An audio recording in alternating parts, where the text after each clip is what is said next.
series of 3, which is called Inlook, Outlook, and we are looking at selected correspondence from the Lubavitcher Rebbe. We gave a bit of an introduction last week about the letters the Rebbe would receive and the kind of responses that he gave, the types of people whom he communicated with. We discussed how it was really a wide range of people of all ages and backgrounds and stages. And there's a lot of insight and interesting teachings that we can glean from these letters, which have been many, about 10,000 of them have been published already, although there's obviously many, many more. So while he did write communal letters or letters on general or broader topics, he also gave individual specific advice to people in a very personal way when they turned to him for questions about their life, about career, about personal decisions, about difficult challenges.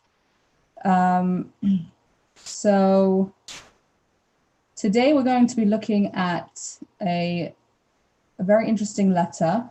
It is a little bit lengthy, but I think we will break it in. We're going to break it down into sections, and I think that way it will become quite clear. Now, because it's a letter which is quite personal, and the individual writing to the Rebbe is obviously discussing some quite personal challenges. So when these letters are published, obviously the identifying details are always taken out. So there's no name. If there's any details in the letter that would give away something that should remain confidential, then it's taken out of the letter, and only the more general or the parts of it which don't give away any identifying details are included. Another thing I would like to mention is that while we are reading the letter we read last week, we read it in English, and today also we're going to be reading in English, but the letters were written, many of them, mostly were probably written either in Hebrew or in Yiddish. The Rebbe did also write letters though in English, but many of the letters have been translated. So what we're reading is actually a translation of the letter of the Rebbe tonight, because this letter was written in Hebrew.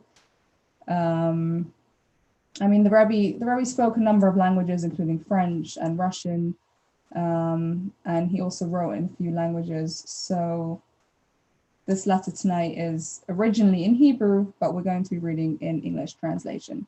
So just by way of introduction, to introduce the topic about which the letter speaks, I'm going to present a scenario to you, and I'd like you to tell me what your reaction would be to this particular scenario. So let's say you walk into a room and there is somebody lying on a table. And and standing next to the table is a man holding a knife with blood on the knife. What do you think? How do you feel? What thoughts come to mind? So feel free to unmute and tell me what your reaction is. A Jewish woman, of course we will think about the worst. No? Okay, so something terrible is happening. Okay, it's time to panic. Anybody think differently? Okay, I think that seems like quite an expected reaction. It seems a bit horrifying, this kind of scene. What would we think, aside from the fact that this man holding the knife has just badly injured the individual on the table? Now, what if I were to tell you that this is actually an operating theater, and there's a patient lying on the bed, and the man standing with the knife is actually a doctor? How do your thoughts and feelings about the situation, there's still blood on the knife, but how do your thoughts and feelings change now when you see the situation? Hang on a second, Karen. Okay. Okay, go ahead. Now you're on mute. Okay, I'm sorry to have you do that. Well, it changes altogether, because you think he may be doing some emergency surgery or getting something out of the patient of the person that wasn't in there, and he's doing something heroic. Exactly.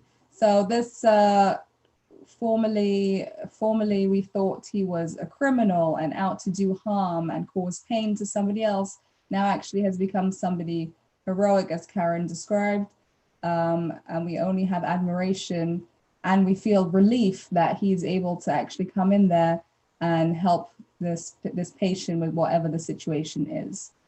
Okay, now I'll present to you another scenario, which may be slightly more relatable or realistic, or easy to understand. So you're driving down the highway, and as you're driving down the highway, you suddenly see in your rear view mirror the flashing lights of a police car. Okay, and the police car is coming closer and closer to you, and the lights are flashing, and your heart starts pounding because the police car is focused on you, and you're trying to think to yourself, what have I done wrong? Oh no, what's going to happen now? And as these thoughts are racing through your mind, the police car shoots past your car and continues ahead to a different car on the highway, and instantly you just calm down. You breathe a sigh of relief, and your whole body and your mind just, try and relax and calm down and think, okay, this was not me. This has nothing to do with me. I'm fine. Everything's good. So again, we have a drastic change from fear or panic or uncertainty to extreme relief. And what was it in that situation that enabled you to go from one extreme in the way that you were thinking and feeling to another extreme in the way that you were thinking and feeling?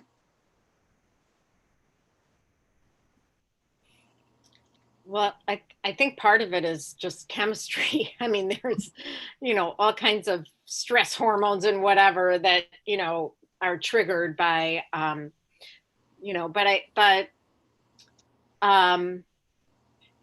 there's also a certain amount of understanding what flashing lights means, and just kind of experience or context or whatever. So, you feel you're scared at first because, but then, as long as it's not you, it's okay. Okay, so our body is very much impacted by the way that we feel, especially in an extreme situation of fear. But as you said, it comes from a certain measure of understanding. We thought something about the situation, which made us panic or become afraid. And then when those thoughts changed, suddenly the panic just dissipated and we were able to relax completely. So if we put it in these terms, oh, sorry, wrong screen.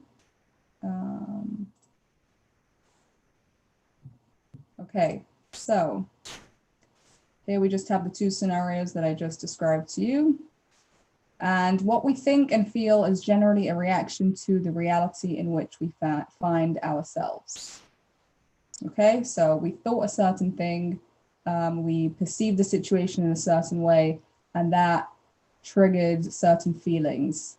So now the question is, what is reality? Because if we go back to those two scenarios, the actual picture didn't change. In the first scenario, there was still a man standing there with a knife that had blood on it. In the second scenario, the police car was still driving frantically in your direction with the lights flashing. That didn't change. It's not like suddenly something else had happened, but our understanding of the situation changed and our reaction became completely different. So if what actually happened doesn't change, but our experience of it does change, so what does reality actually mean? Okay, And this is the question that we're going to be exploring tonight. I'm sure you have some thoughts on how you might answer the question, and I'd be glad to hear them. But I'd first like to start with looking at the letter of the Rebbe and see which direction he takes it in. So I hope you'll bear with me, because like I said, it is a little bit lengthy, but we're going to break it down, and I think we'll come out with some very interesting understandings. So I'm going to share the letter on the screen now. Now, as I mentioned, we don't know what was written to the Rebbe. We just know what the Rebbe responded, okay? But it becomes clear from the letter that the individual writing to the Rebbe was in a challenging situation internally or emotionally, and the Rebbe is responding to that and giving guidance about that. So this letter is from 1956. It's about 4 years after the Rebbe accepted the leadership of the Chabad movement. And it begins as follows. Okay, greetings and blessings. In response to what you write regarding your state of mind, there are realities that exist outside of a person. There are also internal realities within a person. Finally, there are things whose reality consists only in the way that we think about them. So if we look very carefully, we see that the Rebbe has divided reality, or the way we perceive or experience reality, into 3 sections or 3 categories, okay? So there are realities that exist outside of a person. Realities such as, let's say there's a hurricane, or a very obvious reality that we're all dealing with right now, a global pandemic, which has had all sorts of implications. It's brought the economy way down. People have been affected with their physical health, with their emotional, mental health, because they've had to stay at home, all sorts of impacts. Now, this kind of situation is not something that we can actually do anything about, in the sense that it exists and that's what's happening. We can't change that there's a pandemic. Obviously, we can change the way we do certain things, and we can have an impact in different ways. But the actual fact that there's a pandemic, or the actual fact that there was a hurricane that ripped through a certain area, you can't change that fact, okay? So that's one category of reality, which is outside of us, and it exists completely independently of us, okay? Now, the second category, let's go back and look at that inside again. There are also internal realities within a person. So each and every one of us, we have our specific talents, character traits, which are very individual and very unique to each and every one of us. Those are things that we have because we've developed them, or because we've been educated with them, and they're very much a strong part of who we are. We obviously have a greater ability to change these kinds of things because they do exist within us, but they are such a strong part of us that have been developed over a period of time that it would take a great deal of effort to change specific skills or learn new skills. That could take quite a bit of effort. That's a second category of reality which the Rebbe refers to. And the third type, let me just find it over here. There are things whose reality consists only in the way that we think about them. Okay, so this is a situation which comes about, and it's really mainly to do with the way that we're looking at the situation, or how we are thinking about it. So, for example, just to continue on the theme of the pandemic, so let's say unfortunately somebody has lost a job as a result of COVID. The company is no longer working, or the company can no longer afford to retain that particular employee. And they're devastated, understandably devastated. Their financial security has been taken away from them. They don't know what they're going to do next. And the person is frightened and feels uncertain and lack of stability and falls into depression, anxiety, feeling lack of self-esteem, and so on and so forth. And this can kind of spiral. Or there's another individual who experiences exactly the same thing because of the same situation, but instead of feeling a lack of self-esteem or anxiety or confusion or fear, thinks to themselves, wow, this is such a great opportunity. I've been stuck in this job for years and years. I was always too afraid to take the jump and give it up and try and go into a field that I really love and really care about.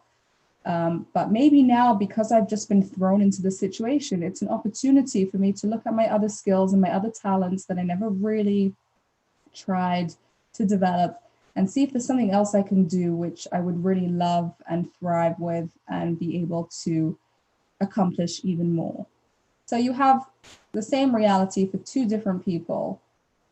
Sorry, the same circumstances for two different people, but they both experience a different reality because of the way they think about it, or the way they look at it, the way they understand it. There's the anecdote of two shoe companies who sent salesmen to a third world country because they wanted to expand their market. And the first salesman arrives in this country and he walks through the streets and he sees that the population are all walking around barefoot. He thinks, oh no, this is a waste of time. Why did I come here? And he quickly sends back an email to headquarters. Don't send the shipment. Nobody here wears shoes. That we've got nothing to do here. The second salesman arrives in town. He's walking around the streets and he sees that everyone is walking around barefoot. Nobody has shoes. He quickly sends a message back to headquarters. Quickly send as much inventory as we have. Nobody here wears shoes. So again, you have exactly the same situation. You have exactly the same circumstances. Nobody's wearing shoes. One person thinks, there's nothing for me over here. This is a waste of my time. And the other one sees this as a tremendous opening and as a tremendous opportunity. So let's see how the Rebbe continues in his guidance for this particular individual. So, at first glance, it may seem that because these thoughts are real, it makes no difference what the source of their reality is. But the truth is otherwise. A person possesses the ability to evaluate their own feelings, to assess their veracity, to assess their truth and validity. This internal evaluator influences our state of mind also when it operates behind the scenes in what is commonly referred to as the subconscious. Also, when this process is not consciously sensed, it is taking place in our minds. So the Rebbe says, hang on a second, why are we spending time making these categories and trying to understand different ways in which reality comes into play? What does it make a difference if it's from this kind of reality or that kind of reality? The fact is, this is the way I feel about the situation. These are the thoughts and feelings the situation is causing me to have. And those feelings are very real to me. I'm really feeling anxious. I'm really worried about this. I don't know what's happening tomorrow. So if I'm really feeling worried and anxious, then that's a very real feeling to me. What does it make a difference which reality those feelings are coming from? But the Rebbe points out something which is probably quite obvious to many of us, which is that we have free choice. We have this ability to evaluate our thoughts and evaluate the way that we are thinking about a situation. And when we do that, we are able to change not only the way we think about the situation, but ultimately the way that we feel about the situation, and therefore how we approach what is coming next. The Rebbe actually points out that this is something that happens on two levels. It's something that can take place very consciously. So if I'm worried about something and I stop myself and I say, 1 second, why am I feeling so worried about this particular situation? And I try to challenge my thoughts and my understanding and my view. And I say, hang on a second, maybe if I look at it in a different way, then I don't really have to worry about it. Maybe there's actually an opportunity over here. So this is a very conscious way of changing the way that we're thinking about something, and therefore changing the reality in which we are functioning. But the Rebbe points out that this also happens subconsciously. So even if we're not trying in an obvious and overt way to change the way that we're thinking or to judge a situation based on certain thoughts, we're automatically judging situations and reacting to situations based on our thoughts and feelings about them, even if we don't realize it.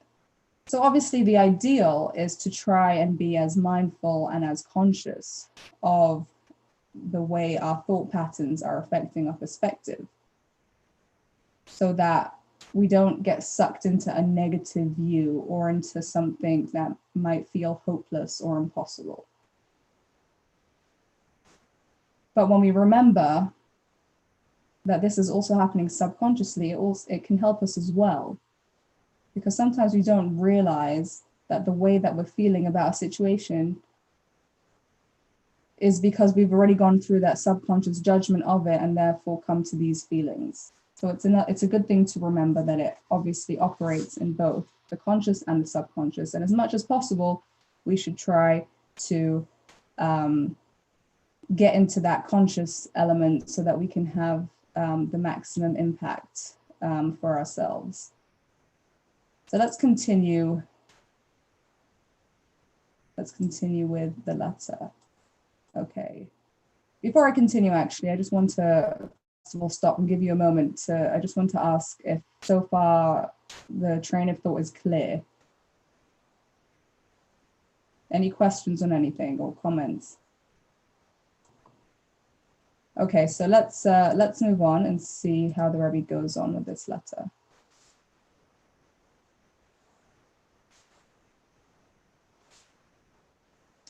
Okay, so now that the Rebbe has sort of introduced the whole concept of different categories of reality and the way in which our thoughts affect how we are feeling and reacting to a situation, the Rebbe continues as follows.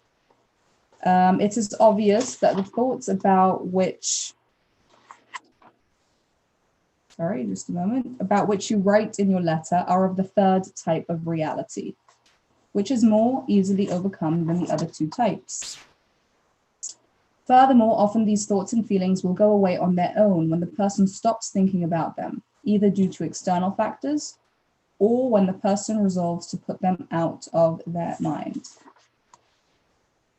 So the Rebbe points out that really the thoughts and the feelings that this individual is having, they are in the third category of reality, which means that they are more easily overcome. Because the third category of reality, as we just discussed, is very easily changed because it just depends on our thoughts.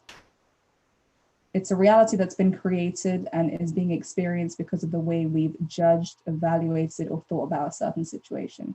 So once we change the thoughts about it, we can easily change the reality of it as well. And the Rebbe goes on to give specific advice and specific tips, what the individual should do in order to help themselves leave the reality of despondency or anxiety or whatever negative feeling this individual is having and move into a more positive and a more productive and constructive frame of mind. So let's see what those pointers are that the Rebbe gives him. So the first one, which we already read, the Rebbe is suggesting that if you just stop thinking about these negative, anxiety-provoking or difficult feelings, it's going to take these feelings away, because negative feelings sort of feed into themselves and they kind of perpetuate a certain cycle. There's something that causes you to be anxious, and then you think about it more, you feel more anxious, and so on and so forth. So sometimes there's something external that forces a person to stop thinking about these negative things, and then the anxiety goes away. But obviously, it's possible not to have to wait for something external to come along and push the thoughts away. It's possible for us inside of ourselves to stop thinking of the negative thoughts, and then those negative or difficult or challenging feelings can dissipate and go away on their own.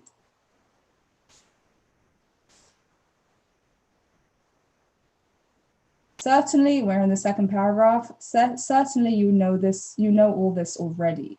But sometimes hearing it from another person, verbally or in writing, brings greater clarity. My hope is that the same will be the case in this instance. So the Rebbe is actually showing a certain sensitivity by writing this paragraph in two ways.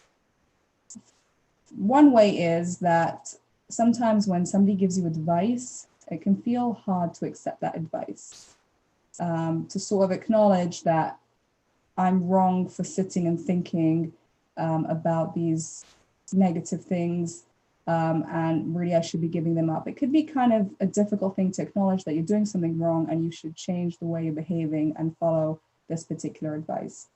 So the Rebbe is sort of giving this individual space by saying, you probably know these ideas already. If you would have just taken the time to stop and think about it, it's something that is really innate to you. And I think that this kind of way of speaking makes, gives an individual a certain way of, I don't know if I would call it saving face, or feel more comfortable to approach, to look at the advice and to think to themselves how this advice can be beneficial to them. Another thing I think that the Rebbe is communicating by saying what he said, by saying, certainly you already know this. Sometimes we are having a particular challenge or particular difficulty. We're specifically talking here about internal challenges and emotions which are perhaps difficult to deal with. And the feelings, they feel so complex, they feel so difficult, they feel like such a web, they're all tangled up, and we think that we don't know how we're going to be able to come out of it. And then somebody comes along and presents a solution which is so simple, it's almost too simple. I mean, the Rebbe is just saying all you need to do is just stop thinking all these negative things. I mean, that seems very simple. It's almost not giving enough validation to the strength and the heaviness of all these difficult feelings.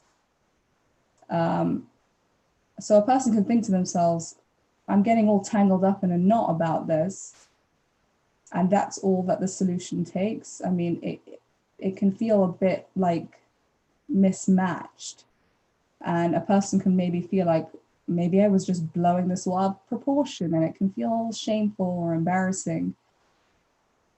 So the Rebbe again over here very sensitively says that, sometimes, yes, it might seem obvious, yes, it might seem simple, but sometimes it really is very helpful to just hear from an objective, outside second person who has the calm, clear vision, which is not disturbed by internal emotions. And when you hear from somebody else like that, it can sort of bring you back into a more objective frame of mind and help you to look at the situation from a calmer, more broader perspective, and help you get a better handle on what's going on and how you're going to move on in your next step.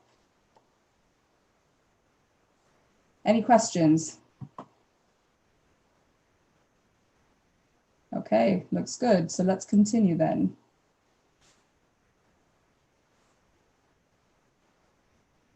I'm enclosing a copy. So we're in the last paragraph of this slide. I'm enclosing a copy of the communal letter I wrote for this past Rosh Hashanah. In it, you will find my view on a number of the points you touched on in your letter, both by allusion and more explicitly, and which are contributing factors to the thoughts and feelings about which you wrote to me.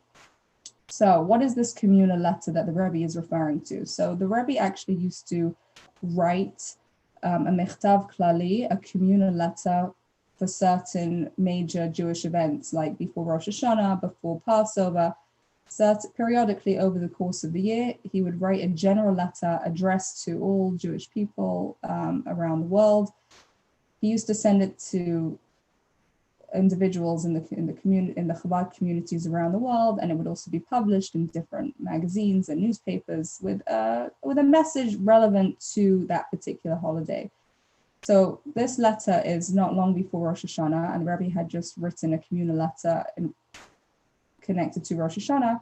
So he tells this individual, I'm including this letter in my personal letter to you, because there are some points that I discussed there which are relevant to what you were writing to me about, and which might be contributing to the way that you're thinking and feeling. So we're not going to read that letter because it's also quite a long letter, but the Rebbe basically says that human nature tends to notice the negative. We tend to dwell more on problems and inconsistencies. I know in raising children, they tell you that the importance of noticing when the child is doing something good, catching them in a good moment and praising that, rather than only noticing when they misbehave and they've done something wrong, because you want the child's going to repeat the behaviors that get attention from you as the adult.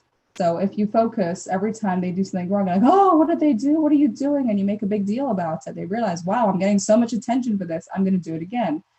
And really, we don't want to be reinforcing negative behaviors. You want to encourage them to behave positively. And one of the ways of doing that is to notice when they're behaving and when they're being kind to each other and responsible and tidy and pointing that out. But obviously, it's a much harder thing to do when everything's fine and everything's calm. Usually, it's just easy to let it stay fine and calm. It's harder to stay conscious and remember and stop and say, wow, you remember to put your plate in the sink after you finished eating. Oh, you just took that toy and you let your sister use it instead of keeping it all for yourself. It's much harder. We naturally tend to notice and point out and criticize. And that's also we see in the news. There's thousands of flights flying every single day and everybody's fine and they all take off and they all land with no problem. But the one plane crash that happens so rarely is on the news and everybody's talking about it, and it's so frightening and it's terrifying. And right? Nobody's going to report about the planes that just took off and flew and landed. We just don't get excited about those things in the same way. So the Rebbe says that in this particular letter before Rosh Hashanah, that because of this, we also look at ourselves like that. If we've done something wrong, or if we made a mistake, if we failed, we tend to notice that a whole lot more than the positive things that we've done. And those negative things can really build up in our minds. Oh, there, I did it again. What did I do? I knew this would happen. Why did I make the same mistake? Right? We kind of like build up the negativity one thing above the next. But the Rebbe says that really negativity is something that's temporary. It doesn't last. The way that God created it, it's not something that lasts forever. it can't accumulate. Positivity is godly, it's divine, it has God's holiness in it, and it therefore is eternal and it lasts forever. So really, the good and the positive are cumulative. They add one to the other over time. So we have to remember this, and when we think about ourselves and we evaluate how we're doing, or we look at the world at large, and sometimes it just seems overwhelming, all the things that are happening, so much negativity, so much tragedy, so many problems, so many difficulties.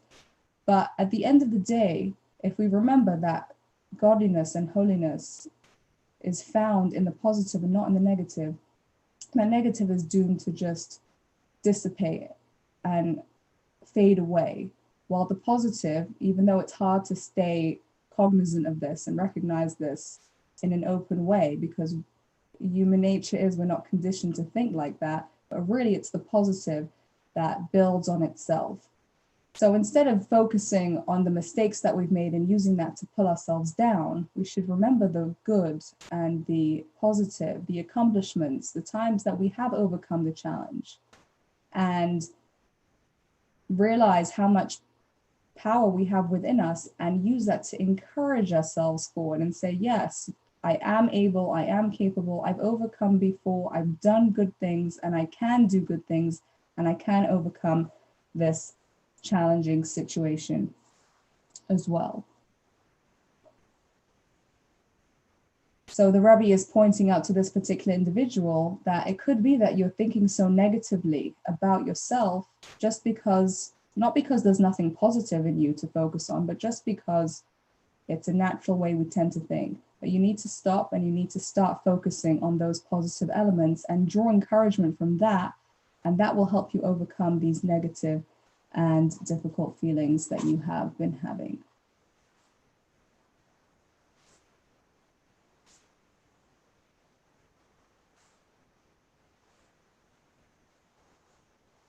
Okay. So this section of the letter, which I'm not going to read through the whole thing, because this section actually speaks about what I just mentioned about how we tend to focus on negative things a whole lot more than we do on positive things. Now the Rebbe brings another idea. Now, everything that I said until now would apply if there was a need to discuss and explain these matters. However, if we are to contemplate, even for just a moment, the task which each and every one of us is called to fulfill in this time, namely to illuminate the world by strengthening and spreading the way of life that follows the directives of our Torah, the Torah of life, thereby influencing our portion in the world and certainly our immediate surroundings, there remains no available time in which to indulge in thoughts about oneself of the type you write in your letter. So the Rebbe gives a completely different way of approaching it right now. The Rebbe says, everything I've said up until now are all strategies for dealing with these negative thoughts and feelings, to stop thinking about them, or to focus on the positive side of yourself and build that side up. But the Rebbe says, really, there's another way, which might be simpler, but it might also be a bit an unusual way, which is that really sitting and thinking about, the failures that you've had, the mistakes that you've made, the problems that have come your way. That's a luxury, to be able to sort of sink in and indulge in those kind of thoughts. But really, if you were to focus on, what do I have to do right now? Why am I here in this world? Why am I in this particular situation? What does God want from me? I have a godly soul. I have a mission. I have a certain special something that I'm supposed to bring to the world, something that I'm supposed to build, something that I'm supposed to accomplish. And the Rebbe says, when you're busy focusing on what you're supposed to be accomplishing, how you're supposed to be contributing, then you don't really have time to sit and analyze and dissect and take apart, why do I have this particular negative character trait? Why do I always fail when I'm in that particular situation? You're so busy trying to accomplish, trying to help somebody else, trying to do something good, that all these other things, they just they just fall away. You stop thinking about them, you stop obsessing over them, and because they were created to begin with, because of the way you were thinking about them, then they don't exist anymore. The power of them has been taken away and they're just completely gone. So the Rebbe says, really, if we just focus on what the Rebbe speaks about over here, in quotes, our portion in the world, okay? Each and every one of us, our souls have been placed in a particular body. We've been placed in a particular place in the world, geographically. We've also been placed in a particular family, in a particular environment. We come into contact with certain individuals. All of that is called our portion in the world. It's our assigned piece in the jigsaw puzzle of this planet. And we are supposed to, in the best way that we know how to, have a positive impact and influence and bring goodness and holiness and positivity into our part of this universe. And when each and every one of us focuses on our particular environment, the people that we come in contact with, the situations that we find ourselves, which other people don't. Nobody has exactly the same configuration as anybody else. So we each have a specific responsibility. And if each one of us pulls our weight and is doing our part, and we think of it as this beautiful puzzle where we each work on the beauty of our own piece, then all together we come together and we can create a beautiful picture and a beautiful painting. So the Rebbe really takes this individual right away from all of that negativity and says, just take your focus and put it on something productive, constructive, positive, something that relates to the deepest part of yourself, your soul, your godly part, and do what you're supposed to be doing. And all that other stuff that's pulling you down is just going to go away. And the Rebbe adds one more point in his final paragraph over here, which I will read again. Okay, so granted, in the beginning, it's not so easy to shift one's mental focus from thinking about oneself to thinking about one's task in God's world. But each time we do it, this shift becomes easier, especially when one does it joyously, the basis for this joy being what Maimonides writes in the end of the Laws of Lulav. So the Rebbe acknowledges that it's not something that we can just do with a snap of our fingers. In psychology, they talk about how our behaviors create certain neural pathways in our brain. The more we repeat a certain behavior, the more likely we are to repeat that behavior in the future, because we sort of create this kind of, like on a computer, you can have a shortcut to a certain program. So you don't have to go in to all the files. You can just press the shortcut and it takes you straight to the program. Your brain creates kind of this shortcut, and you tend to repeat that behavior much more easily every single time. So to create a new habit or a new way of behaving can be a challenge, to shift, to change in that kind of way.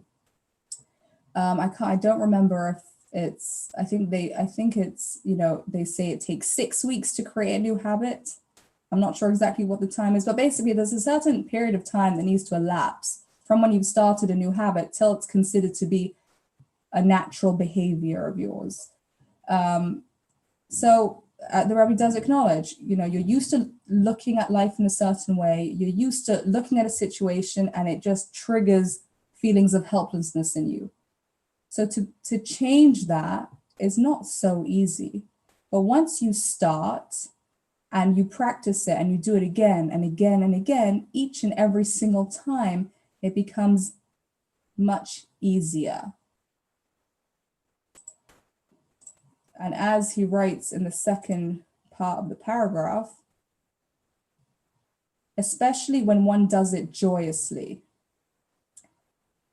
When we do something with joy, it just makes us lighter, and therefore it makes whatever task we are trying to accomplish so much easier. When we're in a negative frame of mind, we're focusing on ourselves and how difficult and terrible things are, it tends to make us, to cause this kind of heaviness, this internal heaviness. And then anything we try to accomplish just seems to be so challenging and so difficult to get ourselves going, to start doing it. But when we have that joy and we're not looking inside and focusing on us, but we're looking outward and we're focusing on our contribution and what we can be doing, that just lifts us up. It makes us feel a whole lot lighter, and it makes, we look at challenges with an enthusiasm and with an energy and a feeling of, where's this going to take me and how much am I going to be able to do if I just try this, if I just try to do this. And it's just a completely, it's a complete change. It's such a drastic difference. And it's the same individual with the same talents in the same situation. But now you have a completely different energy and a completely different way of approaching things. And now you feel like you're able to accomplish and be of benefit and productive to the world around you. And there's a story with a Hasidic Rebbe of a student of his who came once to him, and he was complaining that he doesn't have enough livelihood and his family is not the way that he would like them to be, and he needs this and he needs that. And he just had a whole long list of all the terrible problems and difficulties of his life. And the Rebbe heard him out, and then he stopped him and he said, "You're so busy telling me that you need this and that you need that. Did you ever stop and think what you are needed for?" And this is not to dismiss challenges, it's not to dismiss difficulties, but when the focus is us and only about us and how much we are benefiting and how much we are gaining, it gets depressing and it doesn't allow us to accomplish and move forward. Of course, we need to take care of ourselves, but that should be with the focus of we need to be healthy and we need to be in the proper frame of mind to be able to contribute and have a positive impact. And that just changes everything in a very complete and wonderful way.